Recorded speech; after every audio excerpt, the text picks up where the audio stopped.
माघ महीने की शिवरात्रि भी और माघ महीने की प्रदोष भी, और माघ महीने का प्रदोष के दिन सोमवार भी 27 तारीख को पड़ रहा है, प्रदोष भी 27 तारीख को पड़ रही है, और महीने की शिवरात्रि भी 27 तारीख को पड़ रही है। तीनों का समागम, तीन संजोग, सोमवार 27 तारीख का ही प्रदोष और 27 तारीख को ही महीने की मासिक शिवरात्रि, तीनों का संजोग बन गया। हमने आशीष से कहा दुनिया के लोग कुंभ में त्रिवेणी के घाट पर जा रहे हैं, पर मेरे भोले बाबा ने यहां त्रिवेणी इकट्ठी कर कर रख दी है। मेरे एक निवेदन सभी श्रोता बहन भाइयों से, कथा आस्था चैनल पर जो सुन रहे हैं, फेसबुक यूट्यूब पर जो सुन रहे हैं, और पंडाल में बैठकर जो सुन रहे हैं, जिस दिन दिल से हारो ना,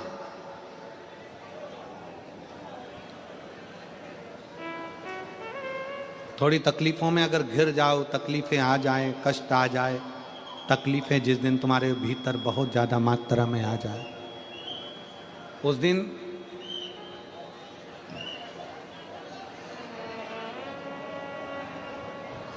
तीन बेलपत्र, एक बेलपत्र में पीला चंदन, बीच वाली पत्ती था।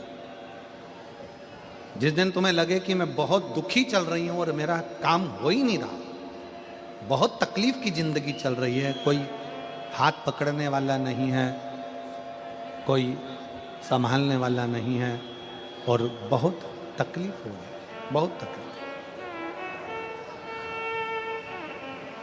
उस समय पर एक बेलपत्री के बीच वाली पत्ती पर पीला चंदन,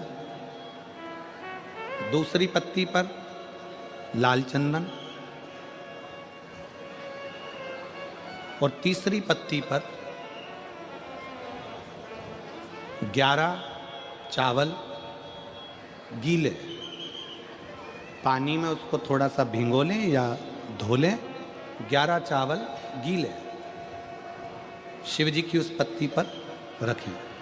सबसे पहला पीला चंदन का बेलपत्र, दूसरे नंबर पर लाल चंदन का बेलपत्र, तीसरे नंबर पर जो 11 चावल आपने धोकर रखे हैं वो हाथ की हथेली में रखना है, और हाथ की हथेली में रखकर अपनी कामना कर कर भगवान शंकर से विनय कर कर पंचाक्षर मंत्र नमः शिवाय या षडाक्षर मंत्र ओम नमः शिवाय या श्री शिवाय नमस्तुभ्यम बोलकर उस बेलपत्र पर सीधे हाथ में रखकर उल्टे हाथ का स्पर्श कर कर बाबा से अपने मन के भाव कहकर शंकर के शिवलिंग पर उसे समर्पित कर दीजिए। एक ही लोटा जल, जहां से जल बहता है अशोक सुंदरी वाली जगह, एक ही लोटा जल, जहां से जल बहता है उस जल बहने वाली जगह पर 3 बार उस जल को अपनी कामना कर कर श्री शिवाय नमस्तुभ्यम या पंचाक्षर मंत्र या षडाक्षर मंत्र बोलकर 3 बार उस स्थान पर गिरा दीजिए। गिराने के बाद में बाबा से विनय कर कर अक्षत वाली जो बेलपत्र है, एक बेलपत्र और एक अक्षत उसमें से अपने लिए लेकर आ जाओ। उसको 2 महीना 3 महीना अपने घर में रखिए। जितना भी दुख है धीरे धीरे बाबा समाप्त कर कर खुशियां घर में लेकर आता ही है। दुख समाप्त होगा, खुशियां घर में आएगी जरूर।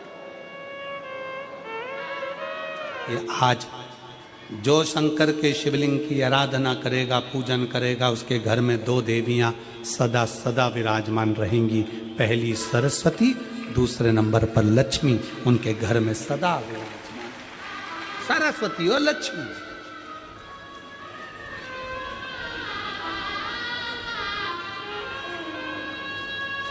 एक देवी का फूल होता है, शायद मुझे उम्मीद है कि आप सब जानते होंगे। एक देवी का फूल होता है जिसको जायसोन या गूलर का फूल भी कहते हैं, घंटी वाला फूल भी कहते हैं, लाल कलर का होता है। काय का बोलते हैं इधर? गुड़ल, गुड़र का फूल, जायसवान का फूल लाल कलर का होता है, जिसमें घंटी निकली रहती है एक छोटी सी, उसमें पीले पीले पीले पीले दाने रहते हैं।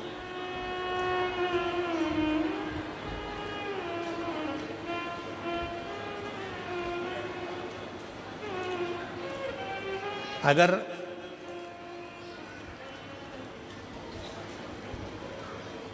मान लो कोई बेटा बेटी, कोई लड़का लड़कियां, कोई बेटा बेटी, नवयुवक बच्चे या बहुएं या कोई अन्य व्यक्ति भी कोई कार्य चालू कर रहा है, मान लो कोई कार्य आप चालू कर रहे हैं,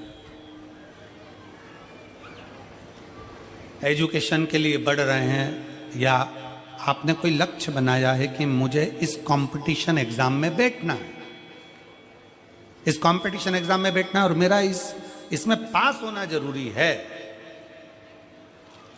और मैं जो चीज पढ़ती हूं ना मैं भूल जाती हूं, मैं अध्ययन करता हूं और भूल जाता हूं। कई माताएं भी ऐसी हैं 40, 45, 50 साल, 60 साल की हो गई, 60, 70 साल की हो रही हैं, कई बार कह देती मेरी याददाश्त ठीक नहीं है, मैं कोई सामान रखती हूँ भूल जाती हूँ, मेरी याददाश्त में नहीं रहती। कोई भाई भाई लोग कह देते हैं मेरी याददाश्त में नहीं रहता, भूल जाता हूँ। कोई कहकर गया मुझसे बात कर लेना और मैं भूल गया कि मेरे को उससे बात करना था। कई बार मुझे मनी मंजिल तक पहुंचना है। तो शिव महापुराण की कथा कहती है आप अपने परिश्रम को 4 गुना बढ़ाओ, मेहनत 4 गुना करो, पढ़ाई 4 गुना करो, अध्ययन 4 गुना करो, दिन रात एक कर दो।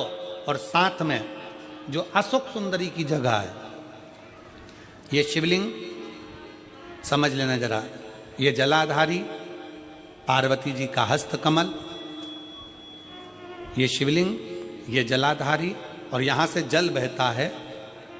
राइट में गणेश जी, लेफ्ट में कार्तिकेय जी, और बीच में जम के बोलो जरा अशोक सुंदरी।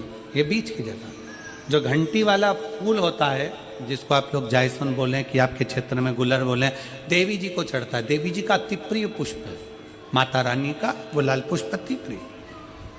उसी पुष्प को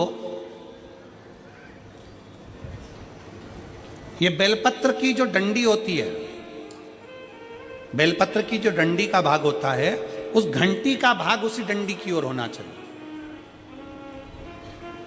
जैसे फूल की जो अंदर की घंटी जो निकली हुई है, उसका भाग ऐसा डंडी की ओर होना चाहिए। मतलब आपको बेलपत्री पर ये फूल को इस तरह से रखना पड़ेगा, मतलब उसका जो घंटी का भाग है। हाँ लाइए फूल लाओ, जेरा फूल मिल गया वो।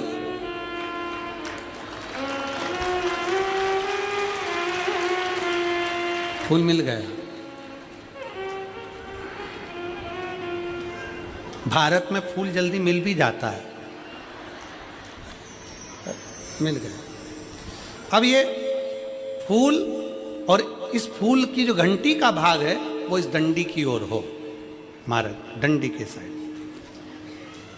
अपनी कामना कर कर, अपना नाम और गोत्र का स्मरण कर कर, शिव जी से अपने मन का भाव बोलकर इस फूल को और इस बेलपत्र को 12 महीने शिवरात्रि पड़ती है।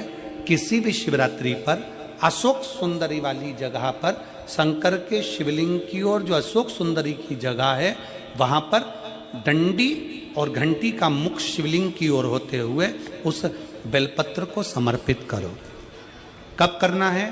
पहले 1 लोटा जल समर्पित कर कर, फिर ये बेलपत्र अपनी कामना कर कर, बाबा से विनय कर कर, बाबा मेरा ये कंपटीशन एग्जाम है, मैं पढ़ूंगी, 4 गुना मेहनत करो, अध्ययन करो, अच्छी पढ़ाई करो, दिल से पढ़ो, रात दिन एक कर दो, और 1 घंटी का पुष्प, 1 बेलपत्र, जब तक तुम्हारा एग्जाम ना आए, 4 महीना, 5 महीना, 3 महीना, प्रत्येक शिवरात्रि, हर महीने शिवरात्रि आती है, प्रत्येक शिवरात्रि पर समर्पित करो। आप अपने लक्ष्य तक पहुंचोगे ही, कोई रोक नहीं सकता। आप अपने लक्ष्य तक, अपनी मंजिल तक पहुंचे ही जाओगे। बोल बम का नारा है। बेटा बेटियों का विवाह नहीं होता, उन बेटा बेटियों के लिए मान लो अगर कोई ग्रह ऐसे हो गए कि भाई संबंध टूट गया और संबंध टूटने के बाद तलाक हो गया, होने के बाद दूसरा विवाह ही नहीं हो रहा, संबंध टूटने के बाद मंगल विवाह दूसरा हो ही नहीं रहा, तो प्रयास करिएगा। माँ जगतजननी जगदम्बा का हाथ इस तरह से रहता है, अपने दर्शन करेंगे पार्वती मैया के शिव मंदिर में, तो पार्वती जी का हस्त कमल शंकर जी की साक्षी में हमेशा बंधा हुआ रहता है, शिव की साक्षी में। महाराज प्रदोष काल में, प्रदोष के दिन कभी भी, किसी भी प्रदोष के दिन, वैसे तो मूल है इसमें सोम प्रदोष का वर्णन, सोमवार की जो प्रदोष पड़े उसका मूलता माना गया है, पर आप प्रयास करना कि किसी भी प्रदोष के दिन जिसका तलाक हो चुका हो, जिसका संबंध खराब हो चुका हो, संबंध हो ही नहीं रहा हो वापिस से, सोम प्रदोष के दिन जहां मां जगतजननी का हस्त कमल बंधा रहता है और शंकर भगवान का शिवलिंग है। आप लोगों ने कथा सुनी होगी कि सबसे पहली यज्ञोपवीत संस्कार, सबसे पहला यज्ञोपवीत संस्कार किसका हुआ था और किसने किया था? महाराज सबसे पहला यज्ञोपवीत माता ललिता देवी ने भगवान शंकर को यज्ञोपवीत धारण करवाया था।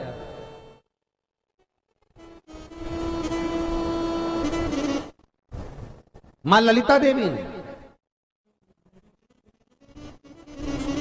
सूत्र बनाकर अपने हस्त कमल से भगवान शंकर के सम्मुख में बिठाकर भोलेनाथ जी के हस्त कमल से स्वतः सूत्र बनाया था। भगवान शंकर प्रसन्न हो गए थे, बहुत प्रसन्न भोलेनाथ जी, इसलिए शंकर भगवान ने ललिता देवी को 2 वर दिए थे, एक किसी का अश्रु नहीं देखूंगा, दूसरा जो यज्ञोपवीत समित समर्पित करेगा, यज्ञोपवीत का भाव जो मुझे देगा उसके जीवन में बाधाओं को हर लूंगा। इसलिए आज भी हिंदू धर्म में देवताओं को जो यज्ञोपवीत चढ़ाया जाता है वो उलझा हुआ नहीं होना चाहिए। देवताओं को जो यज्ञोपवीत चढ़ता है उसको सुलझा कर चढ़ाया जाता है, समर्पित करेगा। अब कई विद्वान ब्राह्मण ऐसा कैसे यज्ञोपवीत में हल्दी लगाकर छोड़वा देते हैं, परंतु वो उलझा हुआ रहता है, वो सुलझा हुआ अगर चढ़ाएगा तो जो जजमान पूजन कर रहा है, जो जजमान पूजन में लगा हुआ है, उसको पूर्ण फल की अनुभूति हो, पूर्ण फल का प्राप्ति हो और ब्राह्मण भी बंधन से मुक्त हो। ललिता देवी जी तो हमारे यहाँ भौम सोमवार का जो प्रदोष हो, उस प्रदोष के दिन जिसका मंगल विवाह नहीं हो रहा है, सारी तकलीफें झेल रहे हो, बहुत कष्टप्रद हो, तो माँ का जो हस्त कमल है, उस हस्त कमल से लेकर शंकर भगवान के शिवलिंग तक एक कच्चे सूत की धार बनाई जाती है। महाराज 6 धार कच्चे सूत की बनाई जाती है। यहाँ शंकर भगवान का शिवलिंग है, यहाँ माता का हस्तकमल है, हस्तकमल से चालू होकर शिवलिंग, शिवलिंग से चालू होकर हस्तकमल, ऐसी 6 धार बनाई जाती है माता। और धार बनाकर उस धार पर माखन का लेपन किया जाता है भगवान शिव को। जैसा ललिता माता ने भगवान शंकर से वर प्राप्त करा था, उसी तरह फिर उस लेपन को लगाने के बाद उसको उतारकर उसी को लपेटकर शंकर भगवान पर उसको चढ़ा दिया जाता है, मात्र अपनी मंगल विवाह की कामना कर कर। अगर कोई कुंवारी अवस्था में कर रहा है तो उसमें हल्दी लगाए, और अगर कोई शादी होने के बाद, संबंध टूटने के बाद दूसरी शादी के लिए कर रहा है तो उसमें हल्दी ना लगाए, बस इतना अंतर रहता है।